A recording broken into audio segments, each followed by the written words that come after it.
Ele tinha bilhões, poder absoluto e a convicção de que nada poderia derrubá-lo. Em uma única noite, centenas de milhões desapareceram do sistema como se nunca tivessem existido. Sua equipe entrou em colapso. A auditoria estava marcada para o amanhecer, e a única pessoa capaz de salvar tudo era alguém que ele passou anos ignorando completamente, alguém que sabia de tudo e que tinha todos os motivos do mundo para deixá-lo cair. Se essa história tocar seu coração, curta e deixe um comentário. Diga também de qual cidade você está assistindo. Eu sempre soube exatamente quanto valia. Não da forma que as pessoas dizem quando estão sendo modestas. Aquela frase vaga de "sei o meu valor", que serve mais para consolar do que para afirmar. Não. Eu sabia com precisão cirúrgica, com números, com planilhas, com projeções auditadas por 3 firmas diferentes em 2 continentes. Na manhã daquele dia, eu valia exatamente 1.247.382.000 reais. Eu sei porque olhei para o painel de controle às 6 da manhã, como fazia todos os dias, sentado na minha cadeira de couro italiano, que custou mais do que a maioria das pessoas ganha em um ano, com o meu café coado na hora por uma máquina que precisou de técnico especializado para ser instalada. Meu nome é Ricardo Fontana. Sou fundador e presidente da Fontana Holdings, um conglomerado que começou como uma distribuidora de materiais de construção no interior de São Paulo e, em 22 anos de trabalho ininterrupto, se transformou em um dos maiores grupos empresariais privados do país. Tecnologia, logística, infraestrutura, energia renovável. Nós tocávamos em tudo, eu tocava em tudo e eu fazia questão de que todos soubessem disso. Naquela manhã específica, uma quinta-feira de outubro, eu tinha 3 reuniões agendadas, um almoço com um senador e uma conferência com investidores europeus marcada para as 18 horas. Era um dia comum, absolutamente comum. O tipo de dia que eu vivia há anos sem pensar 2 vezes, porque dias como aquele eram simplesmente o ritmo normal da minha existência. Foi às 14h17 que o primeiro sinal apareceu. Meu diretor de tecnologia, Marcos Vilela, um homem de 43 anos que raramente levantava a voz, entrou pela porta do meu escritório sem bater. Eu estava no meio de uma ligação e levantei um dedo no ar, o sinal universal que eu usava para dizer "espere". Mas ele não esperou.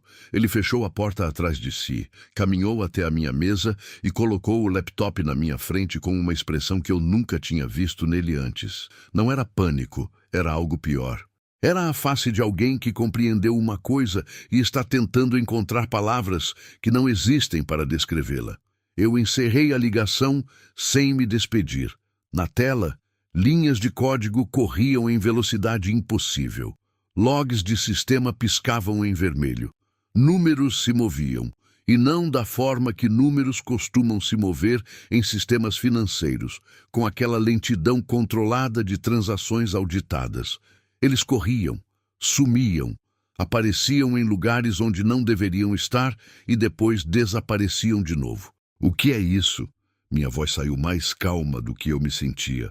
Marcos olhou para mim por um segundo antes de responder. Alguém está dentro do nosso sistema, Ricardo, e está há pelo menos 6 horas. As próximas 2 horas foram as mais caóticas que eu já vivi dentro daquele prédio, e eu já havia passado por crise financeira de 2008, por uma greve que paralisou nossa operação logística por 18 dias, e por um incêndio que destruiu um dos nossos centros de distribuição no Paraná. Mas aquilo era diferente. Aquilo era invisível.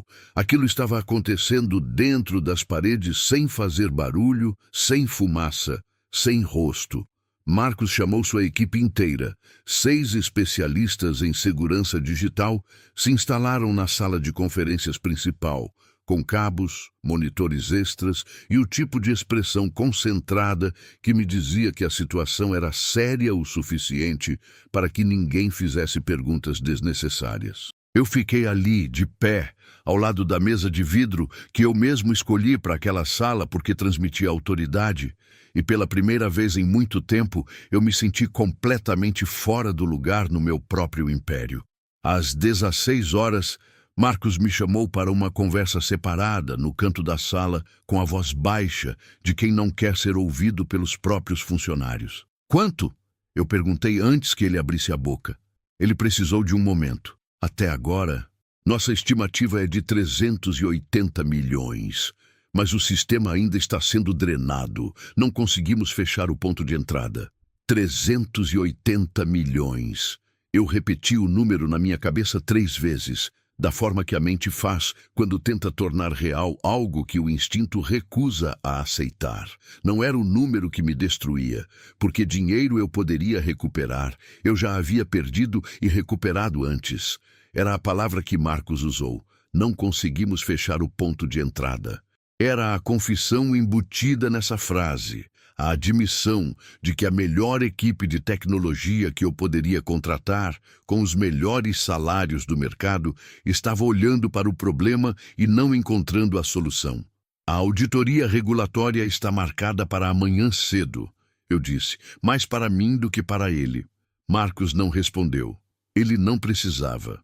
Nós dois sabíamos o que significava ter centenas de milhões em movimentações não autorizadas nas vésperas de uma visita da Comissão de Valores Mobiliários. Significava prisão, significava falência, significava o fim. Eu voltei para o meu escritório e fiquei de pé diante do vidro panorâmico que dava para a cidade. São Paulo se espalhava embaixo de mim, iluminada e indiferente. E eu me lembrei da primeira vez que olhei para essa vista, anos atrás, quando o prédio foi inaugurado, e pensei que tinha chegado.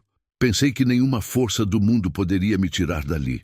Eu estava errado de uma forma que levaria horas para compreender completamente. Foi então que ouvi a porta se abrir atrás de mim. Não bati, não foi Marcos, não foi nenhum dos meus diretores. Era um som diferente, mais suave, o tipo de som que você aprende a ignorar depois de anos ouvindo sem prestar atenção. Eu me virei. Era a faxineira. Ela se chamava Conceição, mas todos na empresa a chamavam de Cida.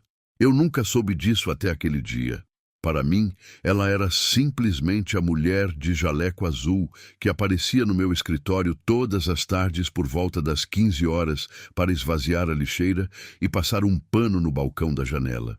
Eu nunca olhei para ela de verdade. Nunca perguntei o nome. Nunca disse bom dia de forma que implicasse expectativa de resposta. Ela tinha uns 50 anos, talvez menos, talvez mais. O tipo de idade que o cansaço torna imprecisa.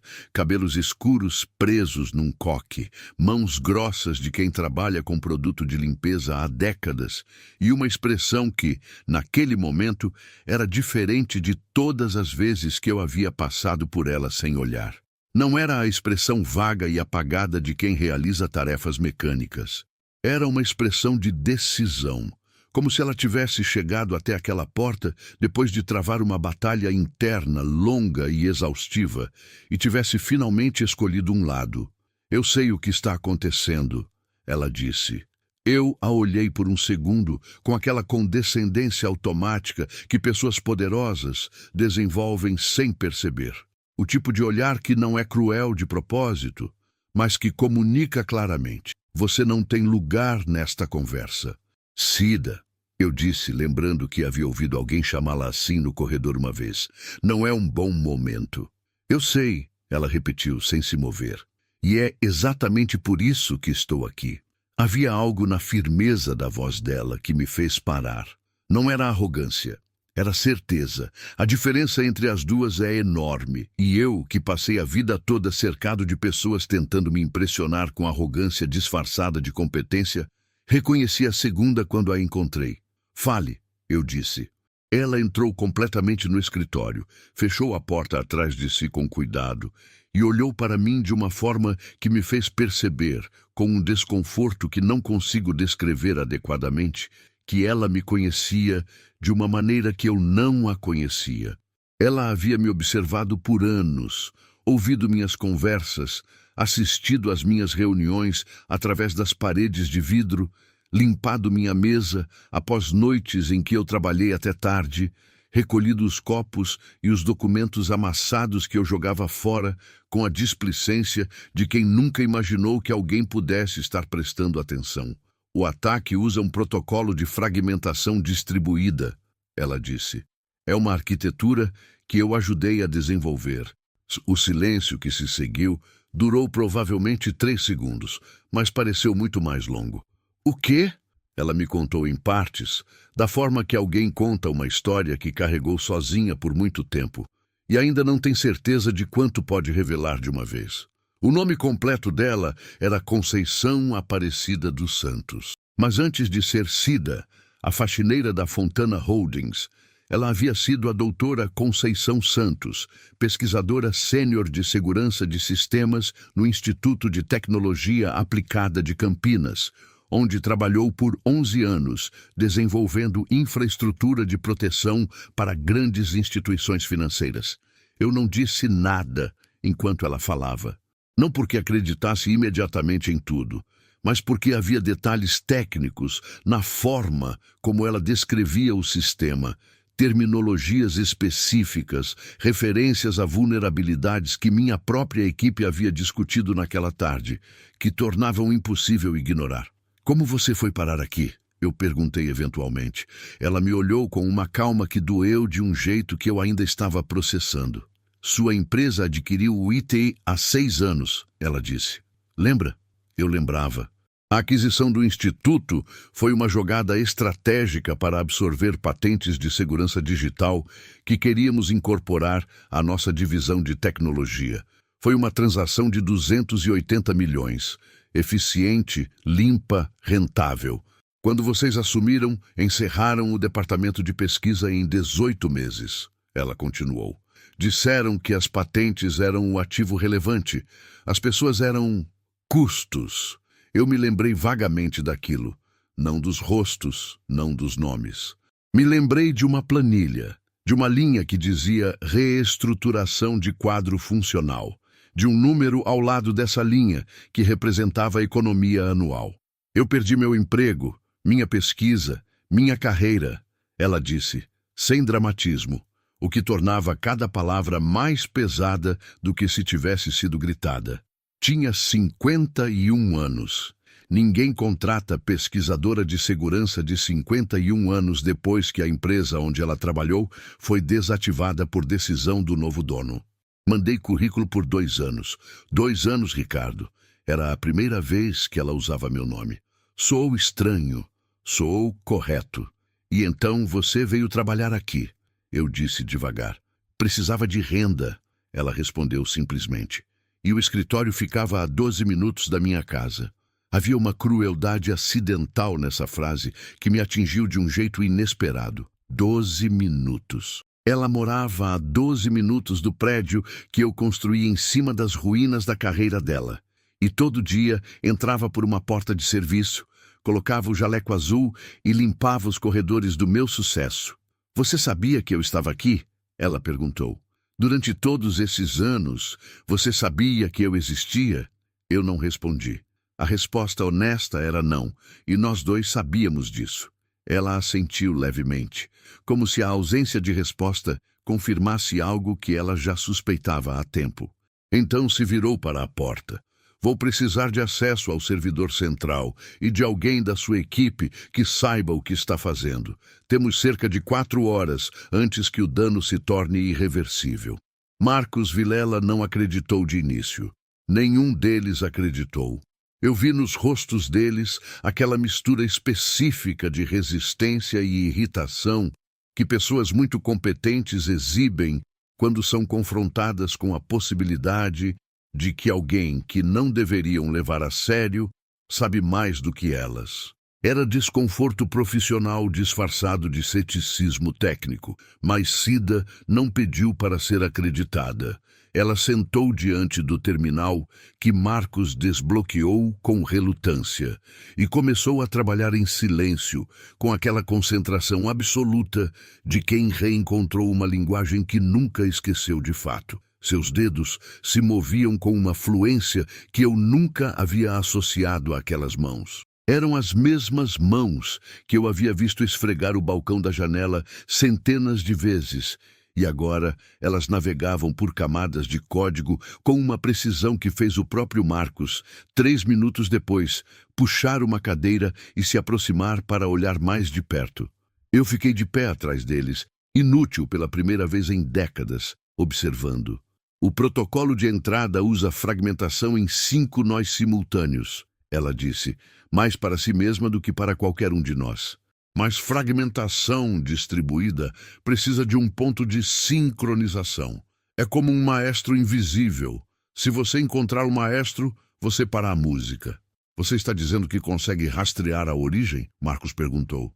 Estou dizendo que eu sei como essa arquitetura funciona porque eu a desenhei. Ela respondeu com a mesma calma de antes. A questão não é se eu consigo rastrear. A questão é o que vocês vão fazer com o que eu encontrar. Algo na forma como ela disse aquilo me fez prestar atenção de um jeito diferente. Havia uma ambiguidade ali, calculada, colocada com precisão. Ela não estava apenas trabalhando para me salvar. Ela estava me comunicando alguma coisa. Às 18h40, ela parou de digitar. Encontrei o maestro, ela disse. O que ela revelou nos 40 minutos seguintes desfez completamente a narrativa que eu havia construído sobre aquela noite.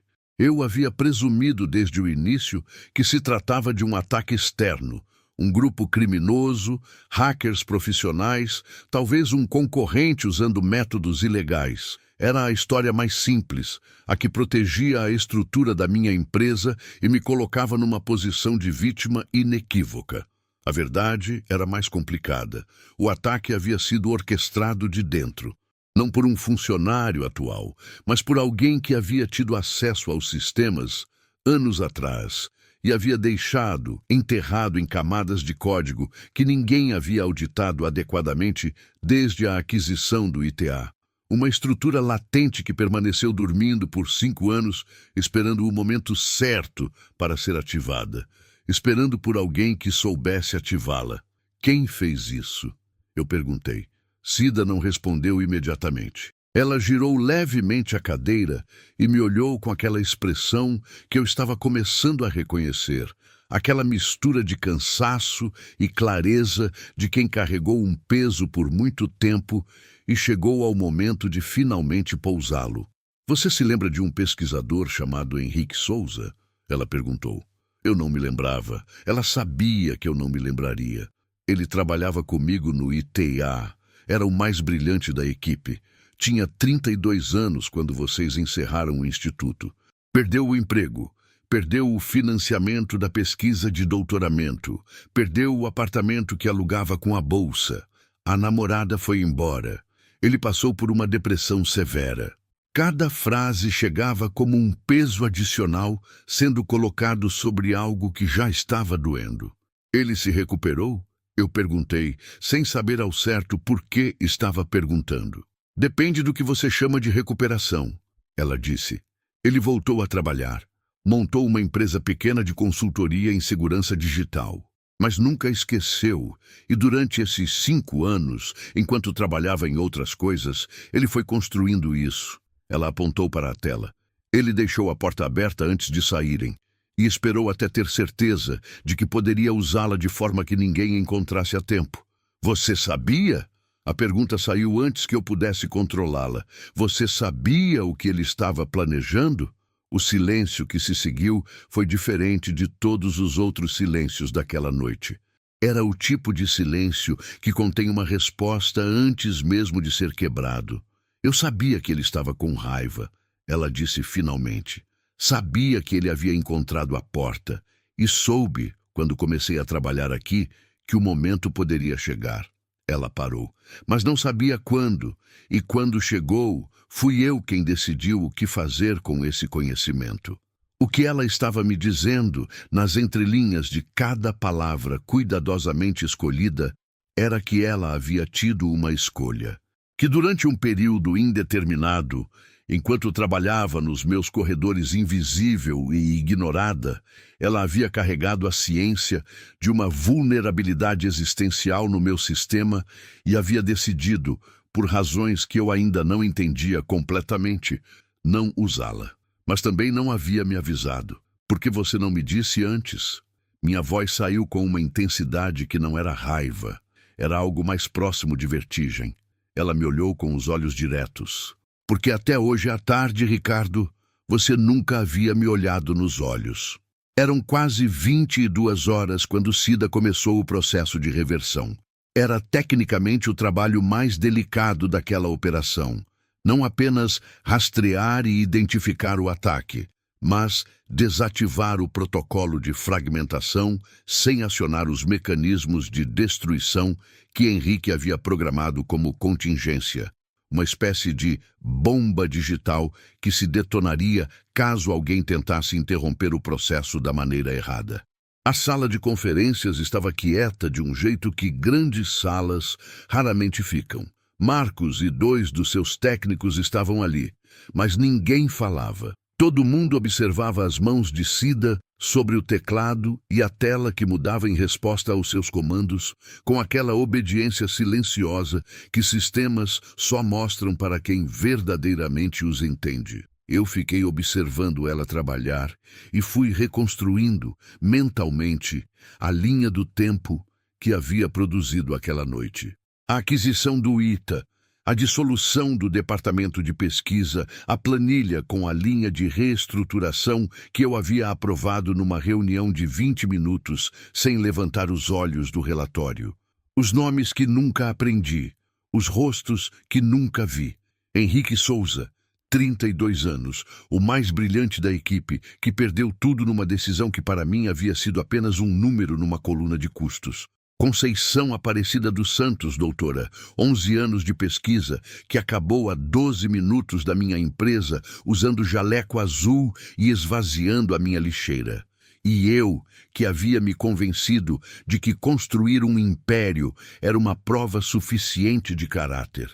Preciso que você entenda uma coisa antes de eu terminar isso, Cida disse de repente, sem parar de digitar, os olhos fixos na tela. Pode falar, eu disse. Henrique não é um criminoso no sentido que você vai querer apresentar para o tribunal. Ele é um homem que você destruiu sem perceber e que passou 5 anos tentando dar sentido ao que aconteceu com ele. Ela fez uma pausa. Isso não justifica o que ele fez, mas explica. E você precisa entender a diferença. Você está pedindo para eu não processá-lo. Estou pedindo que você compreenda que o que aconteceu esta noite começou muito antes desta noite, ela disse. Começou quando você assinou um papel sem olhar para quem estava do outro lado. Havia anos de contenção naquela frase. Anos de observação silenciosa, de passar pelo meu escritório e ouvir conversas sobre estratégia e aquisições e reestruturações, de ver o mundo girar em torno de números, enquanto as pessoas que os números representavam ficavam invisíveis. Ela havia guardado tudo aquilo dentro de si com uma disciplina que eu não seria capaz de ter. Às 23 horas e 44 minutos, a tela piscou 3 vezes e ficou estável. Está feito, ela disse simplesmente. Marcos se inclinou para a frente e examinou os dados por quase 1 minuto inteiro antes de se virar para mim com uma expressão que misturava alívio e incredulidade. O protocolo foi desativado. Os fundos drenados. Estimamos recuperação de aproximadamente 260 milhões. O restante vai precisar de rastreamento junto aos bancos correspondentes, mas o buraco foi fechado. Eu ouvi aquilo e não senti o triunfo que normalmente sentiria. Senti apenas um peso específico, o peso de alguém que percebe que escapou de algo que merecia ser atingido. A auditoria chegou às 7 da manhã, como programado. Eram 5 pessoas da CVM, mais 2 auditores externos, com aquela formalidade seca de quem já viu muita coisa e não se impressiona facilmente. Eu os recebi na sala de conferências com Marcos ao meu lado e com toda a documentação que havíamos conseguido preparar nas últimas horas. A explicação foi longa e tecnicamente detalhada. Ataque externo, vulnerabilidade herdada de aquisição anterior, identificação e neutralização, cooperação ativa com as autoridades para rastreamento dos fundos. Tudo verdade, tudo incompleto, porque eu não disse o nome de Henrique Souza naquela reunião. Não por protegê-lo, ao menos não inteiramente, mas porque, quando cheguei ao ponto da narrativa onde precisaria mencioná-lo, encontrei-me incapaz de fazê-lo sem antes compreender melhor o que eu queria que acontecesse com aquela informação. Havia algo que Cida havia dito na noite anterior que continuava ecoando. Você precisa entender a diferença entre justificar e explicar. Os auditores saíram às 11 da manhã com uma pilha de documentos e uma promessa de retorno em 48 horas. Quando o corredor ficou vazio, eu fui procurar Cida. Ela não estava no escritório. Não estava na sala de limpeza no andar térreo, onde a equipe de limpeza guardava os equipamentos. Uma funcionária da recepção me disse, com uma expressão ligeiramente confusa, diante da estranheza da pergunta, que Cida havia saído antes das 7 da manhã, antes mesmo da chegada da auditoria. Ela havia deixado um envelope com meu nome na gaveta inferior da mesa da recepção. Eu o abri ali mesmo, de pé no corredor, com o barulho do prédio recomeçando ao meu redor. Dentro havia uma folha dobrada em 3 partes. A letra era miúda e uniforme, o tipo de letra de quem passou anos anotando dados em cadernos de laboratório. Ricardo, sua empresa sobreviveu. Agora você precisa decidir o que fazer com isso. Henrique está em Curitiba. O endereço da consultoria dele está no verso desta folha. Não sei o que ele vai fazer quando você aparecer, mas sei que nenhum dos dois vai conseguir seguir em frente sem ter essa conversa. Fiz o que pude fazer. O resto é com você. C.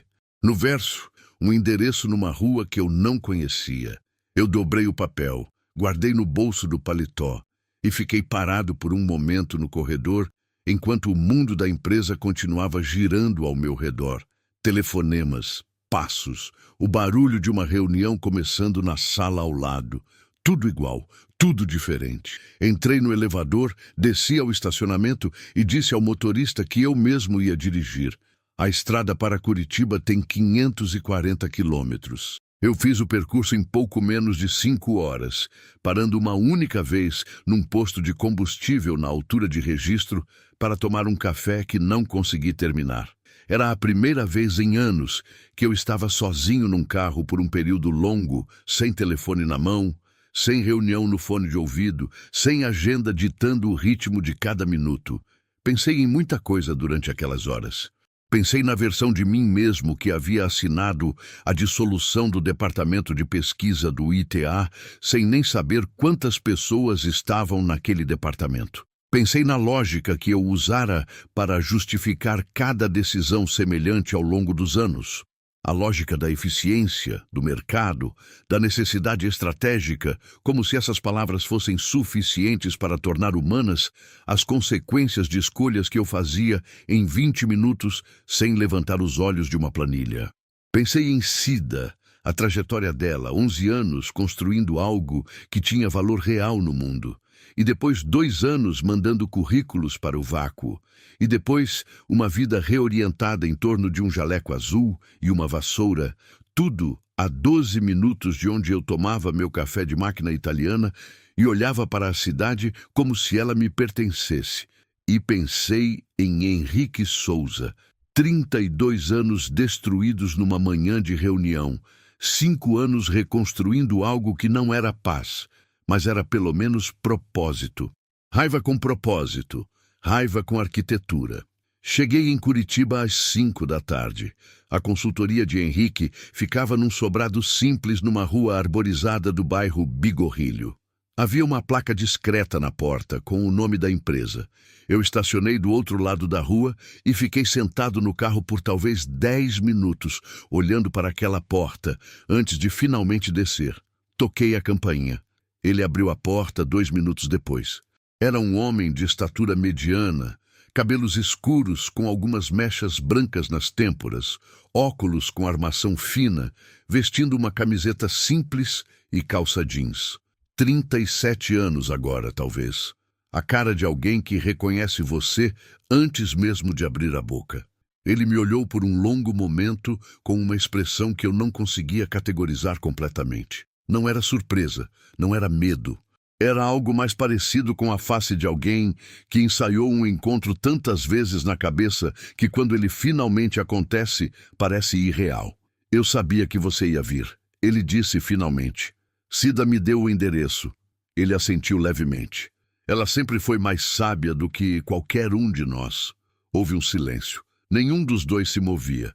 Posso entrar? Eu perguntei. Ele ficou na porta por mais um segundo e então se afastou para o lado. Ficamos conversando por quase 3 horas. Não foi uma conversa fácil. Não foi um dos tipos de conversa onde alguém pede desculpa e o outro aceita e os dois saem aliviados. Esse tipo de coisa existe em filmes. Na vida real, as feridas que levam anos para se formar não fecham em 3 horas de diálogo. Mas foi uma conversa honesta, talvez a mais honesta que eu já tive com alguém em décadas. Ele me contou sobre os 2 anos depois da demissão. Me contou sobre a depressão que ele descreveu não como tristeza, mas como uma espécie de ausência de si mesmo, como se alguém tivesse apagado a versão dele que sabia quem era e para onde estava indo. Me contou sobre os meses que passou desenvolvendo o protocolo de ataque, não porque tivesse certeza de que ia usá-lo, mas porque era a única coisa que o fazia sentir que ainda tinha algum controle sobre o que havia acontecido com a própria vida. Você pensou nas consequências? Eu perguntei em algum momento. Pensei, ele disse, e não liguei por um tempo. Ele olhou para as mãos. Depois comecei a ligar, mas o sistema já estava pronto. Era como ter construído uma arma e ficar olhando para ela. Por que ativou? Ele demorou para responder. Vi uma notícia sobre a Fontana Holdings em outubro. Uma entrevista sua numa revista de negócios. Você falando sobre como a cultura da empresa era o segredo do sucesso. Sobre valorizar as pessoas. Uma pausa. Não consegui. Eu não disse nada. Havia uma ironia naquilo que era grande demais para ser apenas irônica. Quando saí do sobrado de Henrique, a noite já havia fechado sobre Curitiba. Ficamos acordando por acerto. Eu não entraria com a denúncia criminal imediatamente.